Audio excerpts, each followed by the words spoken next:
శ్మశాన వాటికలను ప్రైవేట్ ఏజెన్సీలకు అప్పగించవద్దని ప్రభుత్వానికి విజ్ఞప్తి చేశారు గ్రేటర్ హైదరాబాద్ జిల్లా మాలబ్యాగరి వృత్తిదారుల సంఘం నేతలు. గత ప్రభుత్వం శ్మశానాలను ప్రైవేటు వ్యక్తులకు అప్పగించడంతో అదే వృత్తిపై జీవనం సాగించే తమ పరిస్థితి దయనీయంగా మారిందని ఆవేదన వ్యక్తం చేశారు. తమ కుల వృత్తిని దూరం చేయడమే కాకుండా శ్మశాన వాటికల కబ్జాలపై ప్రశ్నించినందుకు గత ప్రభుత్వం తమను వేధించిందని అన్నారు మాలబ్యాగరి వృత్తిదారుల సంఘం అధ్యక్షుడు శ్రీధర్ రావు.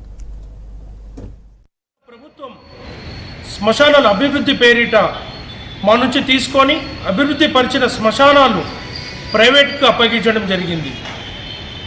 కేసీఆర్ గారు కేటీఆర్ ప్రభుత్వం అంటే కాళేశ్వరంలో మరియు మేడిగడ్డ అక్కడ ప్రాజెక్టుల మీద సరిపోని కమిషన్, ఇక్కడ శ్మశానాలపై కమిషన్లు తీసుకొని ప్రైవేట్కు అప్పగించడం చాలా దారుణం. మేము కేటీఆర్ గారిని 4-5 సార్లు మేము కలుద్దామని చెప్పి ప్రయత్నించినా కలవలేకపోయాం. ఆయన కలవలేదు అసలు. ఈ ప్రభుత్వం అంటే రేవంత్ అన్న ప్రభుత్వం, కాంగ్రెస్ ప్రభుత్వం అన్నా ఏదైతే ప్రైవేట్ ఇచ్చిన శ్మశానాలు ఉన్నాయో 4 శ్మశానాలు వాటిని తిరిగి మాకే పనిచేస్తున్న వారికి బ్యాగర్లకే అప్పగించాలని మేము కోరుతున్నాము.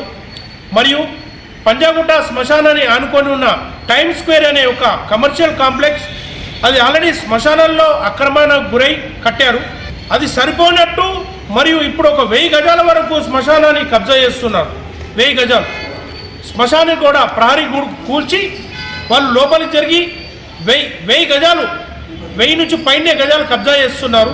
దీని విషయమై మేము ఒక 3 రోజుల క్రితమే మన గౌరవనీయులు డిప్యూటీ సీఎం మల్లు బట్టి విక్రమ గారిని కలవడం జరిగింది.